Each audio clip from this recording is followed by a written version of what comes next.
चलो भाई। उधर कर लो थोड़ा। तो भाई ये हो रहा है विशु छोटे अरबाब का वेलकम। विशु दिखने तो दो। उधर ही देख रहा है बेटा। तेरी खैर। शुक्र है बापू ने तुझे बेटा बोला है। बेटो वेलकम। ये कुछ करो। चलो क्या करें, पटका दो। करो। हाँ क्लैप कर दो। एक मिनट वेलकम इन दुबई। तो भाई आज हो रहा है विरासत का वेलकम, पहला दिन है इसका ऑफिस में आने का। ठीक है, अस्सलाम वालेकुम, सत श्री अकाल, सलाम, नमस्ते अपने हरियाणा वाले भाइयों से दिल से राम राम। तो भाई अभी गैराज पे आया हुआ था और बाइकों पे करीम और ताराबाद के बॉक्स लगने स्टार्ट हो रखे हैं अपने। तो आज राउंड मारने आया था कि भाई कितना काम हो गया कितना नहीं। तो ये अपना पूरा का पूरा स्लॉट खड़ा है बाइकों का, जो न्यू बाइक की हमारी RTS अप्रूवल हुई थी सनाया की, और कुछ होंडा की भी हैं। तो कहते हैं कहावत है कि अपना टाइम आएगा बेटा, अपना टाइम नहीं अपना दौर आएगा। और ये सोच रखनी चाहिए अपनी कि जब दौर चलता है ना तो काफ़ी लंबा चलता है, टाइम तो अच्छा बुरा आता रहता है। तो इसलिए अपना टाइम नहीं अपना दौर आएगा। तो अभी बाइकों पे लगने शुरू हो गए हैं अपने, कल से अपनी 15 बाइकें रिलीज़ हो जाएंगी बॉक्स लग के। और लड़के तैयारी रखें, अपने जो लाइसेंस लेके निकलने वाले हैं वो भी, और जो अप्लाई करने वाले हैं वो भी। ठीक है, दुआ में याद रखिएगा। और फिर वीडियो अगली पूरी करते हैं बैठ के आराम से फुर्सत से। तो मैं थोड़ा सा काम निपटा लूँ कि कहाँ कहाँ क्या क्या पेमेंट करनी है भाई, क्योंकि बाइकों पर बुक्स लगने की भी पेमेंट लगती हैं और पेमेंट ज़्यादा ज़रूरी होती है। चलो मिलते हैं, वीडियो पूरी करते हैं आराम से फुर्सत से बैठ के।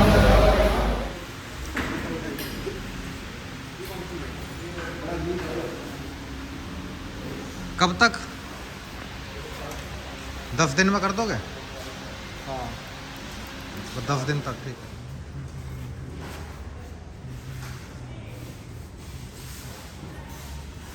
हिला दो सर जी हाथ।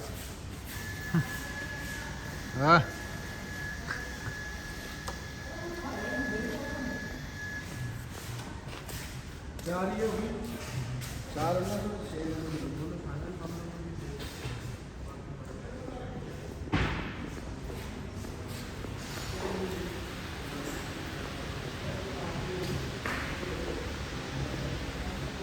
विजय सर, आपने जो मुझे नया बाइक दिलाया है इसमें मैंने करीम का बॉक्स लगवा दिया है। हाँ विजय सर, आप जो मुझे नया बाइक दिलाया उसमें मैंने बॉक्स लगवा दिया है, बॉक्स लगवा दिया है। विजय भाई, आपने जो मुझे न्यू बाइक दिलवाई है ना, उस पे आज क्रीम का बॉक्स लग गया, तो बहुत मेहरबानी, थैंक यू सर जी। तो आज का दिन बहुत मेरे लाइफ में सबसे इम्पोर्टेंट और सबसे अच्छा दिन है। ठीक है, तो ऑफिस में देख ही रहे होंगे गुब्बारे सुब्बारे लग रहे हैं भाई, क्योंकि हमारा छोटा नवाब मेरा बेटा पहली बार ऑफिस आया है आज। और ऑफिस आने के बाद सारा ऑफिस और पूरा स्टाफ एंजॉय कर रहा है, खुश है, उसका आज पहला दिन है। तो चलो आगे दिखाते हैं आपको। और इसी चीज़ में मैं काम को लेके भी थोड़ा सा डिस्कस कर दूंगा लास्ट में। ठीक है, तो करते हैं स्टार्ट। चलो भाई। उधर कर लो थोड़ा। तो भाई ये हो रहा है विशु छोटे अरबाब का वेलकम। विशु दिखने तो दो। उधर ही देख रहा है बेटा। तेरी खैर। शुक्र है बापू ने तुझे बेटा बोला है। बेटो वेलकम। ये कुछ करो। चलो क्या करें, पटका दो। हाँ क्लैप कर दो। एक मिनट वेलकम इन दुबई। तो भाई आज हो रहा है विरासत का वेलकम, पहला दिन है इसका ऑफिस में आने का। ठीक है, और बड़े ध्यान से देख रहा है ये कर क्या रहे हैं। ठीक है, ये तो भाई जो देख रहे हैं स्पेशली विरासत के लिए कमेंट कीजिएगा। विशु ए बेटा, जोर मारो। विशु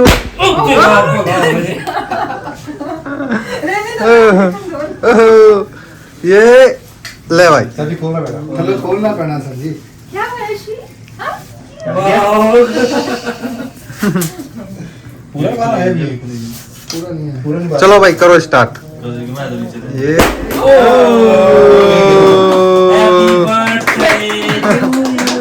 ले लो भाई, करो चलो भाई विशु। चलो जी। ये बेचारा नए नए चेहरे देख के सदमे में है कि मैं किस किसे पहचान लूं। ओए जोना। तो भाई आज पहला दिन था विशु का अपने चलो ऑफिस जी, में। उठ के बैठो।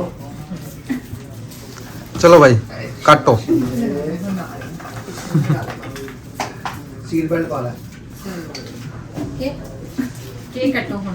चलो नमस्ते कर रहे हैं तो सब केक दे। इसकी नींद नजर हटनी कैमरे से। कुमार के डालो इनको। आने हां वही माँ पे दी पिता पे छोरा ज्यादा नहीं तो थोड़ा थोड़ा। वहाँ भी साफ करके खा लेंगे। चलो भाई वो तो मस्त दिखता है ना। ये चिकन विकन काटना क्या। तनके लग गया थोड़ा केक केक कटो में। केक कटो। खाने वाली चीज है कौन। तो भाई सभी ने वेलकम करना है स्पेशली विशु का छोटे अरबाब का। डे आफ्टर टुमारो 5 मंथ का हो जाएगा। हाँ 9 तारीख को ये 5 मंथ का हो जाएगा। ਅਸੀਂ ਐਡਵਾਂਸ ਹੀ ਕੱਟ ਲਿਆ। हाँ चलो जी जाओ आया तो उधर सारा जाओ। कुछ वापसी चला गया।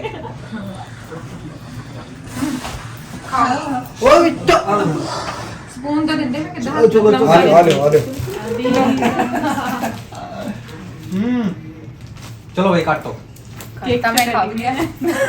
हाँ ये कट भी गया। अब तो साइन कर रहा है पेट में साइन करेगा। लो एक फोटो खींच देने चलिए इधर। फोटो खींचो भाई फोटो। ये वीडियो चल रही है। ਤੁਸੀਂ ਖਿੱਚ ਦੋ ਰਾਸ਼ਿਦ ਭਾਜੀ 14 ਜੇਬ 'ਚ ਪਾ ਕੇ ਬੈਠੇ ਤੁਸੀਂ। ਜੀ ਬੜੇ ਅਮੀਰ ਜੀ। ਸਾਡੀ ਦਾ ਟੱਚ ਨਹੀਂ ਚੱਲਣ ਦੀ। कोई नहीं चल जूगी। नहीं टच नहीं चलती। उधर देखो ना फोन में तो ज्यादा महंगा ही है। उधर देख लो। बहुत आपके मुझे बहुत खुशी हो रही है। मुझे बहुत खुशी हो रही है। एडिट कर लेना। फोटो कैसे रहे हाँ हाँ बस बस बस। टच की खराब है उसकी। हैं? उसकी टच बड़ा कोई किस्मत भी खराब टच भी खराब इकट्ठा ही होया सब कुछ। हाँ यहाँ पे देख। खा लिया आओ ये पूरा जोर लगा दे एकदम तक। शाबाश है। लो किसी खा लो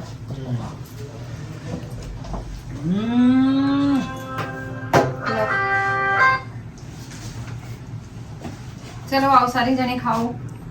तो भैया हो गया बेटा विशु का। और विशु के लिए अच्छे अच्छे कमेंट अच्छा अच्छा प्यार आपकी तरफ से जरूर चाहिए होगा। और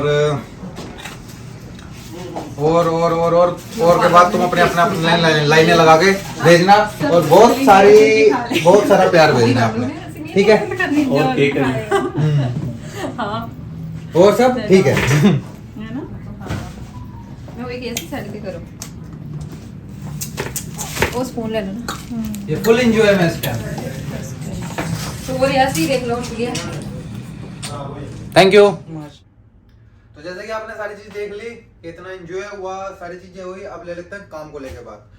और थोड़ा सा भाई माफी चाहूंगा कि वीडियो काफी लेट आ रही है लेकिन अभी हर दूसरे तीसरे दिन वीडियो आती रहेगी। तो जो बंदा इस वीडियो को देख रहा है वो फॉलो कर ले चैनल को और लाइक और कमेंट तो करते रहा करें। उसमें कुछ ज्यादा हिम्मत आती है भाई बात करने में। तो जैसे कि बात कर लूं कि किस्मत से ज्यादा कुछ नहीं मिलता। कहते हैं कि किस्मत से ज्यादा किसी को कुछ नहीं मिलता। तो भाई अगर तुम किस्मत के भरोसे बैठे रहोगे तो जो किस्मत में वो भी नहीं मिलना। ठीक है तो ये डायलॉग हो गया एक साइड। और एक स्टोरी सुना दूं कि एक मिडिल क्लास बंदा थोड़ा सा हालात खराब थे। उसने जब भी उसके साथ कुछ बुरा होता है गलती हो जाती है फिर जब उसके थक जाता अपनी किस्मत से तो ऊपर वाले को बड़ी लड़ाई करता पता नहीं क्या क्या कहता। क्योंकि इंसान है ना किसी से नहीं लड़ता लेकिन ऊपर वाले से है ना हर दूसरे चौथे दिन या जब भी कुछ बुरा होता है ना लड़ाई ऊपर वाले के साथ होती रहती है। तो सबसे पहले जैसे मैं हमेशा कहता हूँ कि ऊपर वाले ने इंसान बना के पैदा कर दिया वो बहुत बड़ी बात है। तो उसने कह दिया इंसान बना दिया मेहनत और कर्म तेरे हाथ में। तो ऊपर वाले से कहता कि ना तूने मेरी किस्मत में कुछ नहीं लिखा तूने मेरी ऐसी किस्मत बनाई जो भी सोचता हूँ हमेशा उल्टा सीधा हो जाता है। तो वो किस्मत के भरोसे हमेशा कोसता रहता ऊपर वाले को। तो एक दिन है ना जब ऊपर वाला ना देखता रहा एक दिन उसका ध्यान पड़ ही गया कि यार इतने दिन से मुझे बद्दुआएं दे रहा है अपनी किस्मत को कोस रहा है। तो अगला ऊपर वाला पता क्या, उसे तरस कहते नहीं, तरसीली आंखों से देखना, तो तरसीली आंखों से देखते उसने उसको कहा, ऊपर वाले ने, कि तेरी किस्मत में तो बहुत कुछ है, तेरी किस्मत में तो बेटा बहुत कुछ है, लेकिन तूने कोशिश ही नहीं की मेहनत करने की। तो क्या है ना कि किस्मत भी तभी साथ देती है जब आप मेहनत करते हैं। और अगर किस्मत के भरोसे बैठे रहे, अगर आपके साथ बुरा हो जाए कि यार मेरी किस्मत में लिखा था, तो फिर किस्मत तो भाई उनकी भी है कि जिनके हाथ नहीं होते। तो अब बात करते हैं बाइक राइडर्स की। हमें लड़के चाहिए bike Riders, India, Pakistan, Nepal, जहां से भी लोग अप्लाई कर सकते हैं वो कर सकते हैं। टीम एक्टिव कर दी है मैंने पूरी तरह से, इंडिया की भी टीम एक्टिव कर दी है, यहाँ पे भी एक्टिव कर दी है, और यहाँ तक कि मैं खुद रिस्पॉन्स भी करूंगा अब बाइक राइडर्स को। जो मेरी टीम रिप्लाई नहीं करे तो आप मुझे भी मैसेज छोड़ दीजिएगा, 407 लास्ट में है। और इन्वेस्टरों के लिए अच्छी खुशखबरी है भाई, मार्केट अप कर दी है। और मैंने जैसे कि कहा था एक वीडियो में कि भाई अच्छे बुरा हालात आते हैं, मार्केट डाउन होती है, उठती भी, अगर डाउन हुई है तो उठेगी भी। मार्केट में भाई हमने बाइकें सारी ऑन रोड कर दी हैं, और अब जब वो हालात आ गए जैसे पहले थे कि बाइकें कम पड़ रही हैं, तो जो इन्वेस्टर हैं वो आ सकते हैं, जुड़ सकते हैं। दूसरी चीज, जो बाइक राइडर हैं जो आना चाहते हैं और अपना करियर आजमाना चाहते हैं, लेकिन अफवाहों पे ध्यान ना दिया करें भाई। जिनके पास कोई चीज नहीं होती वो अफवाहें फैलाते हैं। जिनको एक सिंपल सी बात है कि अगर कोई मुझे कहे कि शेयर मार्केट के लिए कुछ बात करने की, तो मुझे जब मैं उस मार्केट का बंदा ही नहीं हूँ, जब मैं उस लाइन को चला ही नहीं रहा हूँ, तो भाई मैं तो अफवाहों पे और सुनी सुनाई बातों पे बात करूंगा कि भाई शेयर मार्केट में वो अच्छी चीज है, उस पर हवा कर लो, उस पर हवाबाजी बना लो, ये चीज कर लो। भाई जो बंदा जिस लाइन में है, जिस लाइन को चला रहा है, उससे ज्यादा नॉलेज उस बंदे को थोड़ी ना होगी कि जिस बंदा जो 1000, 10,000, 5,000 की नौकरी कर रहा है और वो ज्ञान दे रहा है कि डिलीवरी के बारे में। हायरिंग कब होती है? हायरिंग तब होती है जब कंपनी के पास काम होता है, ठीक है। जब काम ही नहीं होगा तो हायरिंग नहीं होती है, ठीक है। इन्वेस्टमेंट कब होती है? इन्वेस्टमेंट कंपनी कब कराती है? जब उसके पास उस इन्वेस्टमेंट को लगाने का रास्ते होते हैं। अभी कुछ टाइम से मैं इन्वेस्टमेंट के बारे में बात नहीं कर रहा था। क्यों नहीं कर रहा था? इसलिए नहीं कर रहा था क्योंकि मार्केट डाउन थी, क्रैशेस हुए थे, बहुत सी चीजों को लेके रूल्स चेंज हुए थे। तो इन्वेस्टरों का पैसा तो मैं मंगा लूंगा, लेकिन उसको यूज भी तो करना है ना। इन्वेस्टर ने कहते भाई आज मैंने लगा दिया, मुझे अगले मंथ से इनकम चाहिए। लेकिन अब मार्केट ओपन है, हर चीज रनिंग में है, और अब हमें टारगेट दिया गया तालाबाद की तरफ से भी, हर तरफ से, कि भाई इतने लड़के ऑन रोड करो। अपने जितने लड़के थे सब ऑन रोड हो चुके हैं, और करीब में भी जा रहे हैं, तालाबाद में भी जा रहे हैं। डिलीवरों के हायरिंग नेक्स्ट वीक से हम स्टार्ट कर रहे हैं पूरी तरह से। तो रिक्वेस्ट है और अच्छा मौका है, खासकर नॉन मुस्लिम के लिए भी, और इंडियन के लिए अच्छा ऑप्शन है ये। तो वो अपना किस्मत आजमा सकते हैं। लेकिन आप कहे ना कि भाई आते ही पैसा छापना शुरू कर दे, तो भाई दुबई हो चाहे यूके हो, किसी भी कंट्री में आप चले जाएं, आते ही पैसा ऐसा नहीं कि रोड पे बिखरा पड़ा और इकट्ठा किया और बैंक भेज दिया। स्ट्रगल करना पड़ता है, मेहनत करनी पड़ती है। हर कंट्री कहते हैं कि अपने लाइफ का 1 साल या 1.5 साल तो मुझे दे। जब आप किसी कंट्री में जाते हैं ना, जाते सब चीजें सेट नहीं होती। जैसे कि मैं कहता हूँ ना, जब आप किसी कंट्री जा रहे हैं, अपनी फैमिली से दूर जा रहे हो, तो 2 से 3 मंथ का अपनी फैमिली का बजट बना के आए, क्योंकि आपने आते ही पैसा भेजना शुरू नहीं कर देना। और वो आपकी फैमिली बैठी होती है इंतजार में कि भाई मेरा बच्चा, मेरा हस्बैंड, मेरा लड़का वहां गया है, वो कमा के भेजना शुरू करेगा। ऐसा नहीं होता है, आपने आके स्ट्रगल भी करना होता है। वो किस्मत अच्छी होती है कि 100 में से 2-4 की बातें सब कुछ सेट हो गया। 95%, 97% लोगों ने स्ट्रगल करनी होती है। जिसने स्ट्रगल नहीं देखी वो कुछ नहीं कर सकता, वो कामयाब नहीं हो सकता। उस रास्ते से हम भी निकले हैं, और हर बंदा यहाँ निकला हुआ है। जो कामयाब इंसान है वो स्ट्रगल करके ही बना है, अपने बाप दादाओं के पैसों पे नहीं बना। क्योंकि अगर बाप दादाओं का पैसा लगा तो उसे गिरने का नहीं पता, और गिर गया तो फिर उसको उठने का नहीं पता कि गिरने के बाद उठा कैसे जाता है। लेकिन जो मेहनत और स्ट्रगल करके खड़ा हुआ है ना, उसको पता है कि मैं कहाँ से शुरुआत की है। वो अच्छा दिन भी याद रखता है और बुरे दिन भी याद रखता है। जब बुरे दिन आते हैं तो वो अच्छे दिन के बारे में मेहनत करता है, और जब अच्छे दिन आते हैं तो अपने बुरे दिन नहीं भूलता। यह हकीकत है लाइफ की। तो जिन लोगों ने बुरे दिन भी देखे हैं, तो बुरे दिन में है ना वो अच्छे दिन का है ना एक्सपीरियंस लेके बैठे होते हैं, और जिन्होंने अच्छे दिन देखे हैं वो बुरे टाइम का एक्सपीरियंस लेके उस अच्छे दिन को है ना इस तरह यूज करते हैं कि ये दोबारा अच्छे दिन जल्दी से ना चले जाए। तो यही कहूंगा भाई, अभी सब कुछ ओपन है, हायरिंग स्टार्ट है, तो हालात अच्छे हैं। क्योंकि जब हायरिंग स्टार्ट होती है, कंपनी कोई हायरिंग करती है तो उसको जरूरत होती है काम की, उसके पास काम एक्स्ट्रा है तो वो हायरिंग कर रहा है। इन्वेस्टमेंट जब करवा रही है कंपनी, तो मतलब है कि भाई अब मार्केट रनिंग में है, हम आपका पैसा यूज कर सकते हैं, रनिंग में डाल सकते हैं। ठीक है, ये सब चीजें थी। और मेरे लड़के, मेरे बेटे के लिए, विशु के लिए, विरासत के लिए कमेंट आपके आते रहे। इस वीडियो में हर चीज मैं आपके साथ शेयर करूंगा। अपने मैं पहला बंदा ऐसा हूं, और कहूंगा भी कि मैं पर्दे के बैक साइड का भी दिखाता हूं और पर्दे के बाद की भी दिखाता हूं। मैं लड़कों का एक्सपीरियंस भी दिखाता हूँ और लड़कों के जो लड़की कंपनी के साथ करते हैं वो भी दिखाता हूँ, और जो कंपनी लड़कों के साथ करती है वो भी दिखाता हूँ। 2 साल के लिए आपने आना होता है, लिमिटेड कॉन्ट्रैक्ट होगा। अगर आपने हमें ज्वाइन करना है तो 2 साल के लिए ज्वाइन करना है, बीच में आप नहीं छोड़ सकते, ना मैं आपको छोड़ सकता। लिमिटेड कॉन्ट्रैक्ट की ये शर्तें होती हैं। बहुत सी चीजें हैं, बहुत सी जो प्लान होते हैं, ये तरीका होता है, वो अगली वीडियो में आपके साथ डिस्कस करूंगा कि आपको हायरिंग करने से लेके एफटीएमबी का मतलब क्या होता है, वीजा कैसे निकलता है, वीजा निकलने के बाद जब आप आते हैं तो उसमें कितना टाइम लगता है, और उसके बाद आने के बाद आप लिमिटेड कॉन्ट्रैक्ट में आप में कितनी पावर और कंपनी आपका क्या कर सकती है और आप कंपनी के साथ कैसे चल सकते हैं। मैं ऐसा नहीं हूं कि भाई मैं सिर्फ अपनी कंपनी के बारे में बताऊंगी, कंपनी आपके साथ ऐसा करे। आपके हाथ में क्या पावर है और कंपनी के हाथ में क्या पावर है, नुकसान किसका है, प्रॉफिट किसका है। लोग गलती क्या करते हैं, दूसरों की बातों में आके कंपनी के साथ पंगे ले बैठते हैं, लेकिन कंपनी के हाथ में भी कोई ना कोई चीज है, क्योंकि यहाँ की गवर्नमेंट क्या कहते हैं, एम्प्लॉई है, लेबर है, वो अपने घर पैसा भेज रहा है। इन्वेस्टर के फेवर में क्यों ज्यादातर रहते हैं, क्योंकि इन्वेस्टर ने यहाँ पैसा लगाया है। तो नुकसान किसमें होता है, ज्यादातर लेबर का होता है, ना कि इन्वेस्टर का। वो कहीं ना कहीं से गवर्नमेंट उसका साथ दे रही है। तो ये चीजें अगली वीडियो में डिस्कस करेंगे। अभी आज खुशी का दिन है और आपने हमारे साथ जुड़ना है, और अपने राइडर हैं, अगर वे वीडियो देख रहे हैं तो अपने छोटे अरबाब के लिए आपने कमेंट करने अच्छे लव यू वाले प्यारे दुआ में याद रखें कि मिलते हैं नेक्स्ट वीडियो।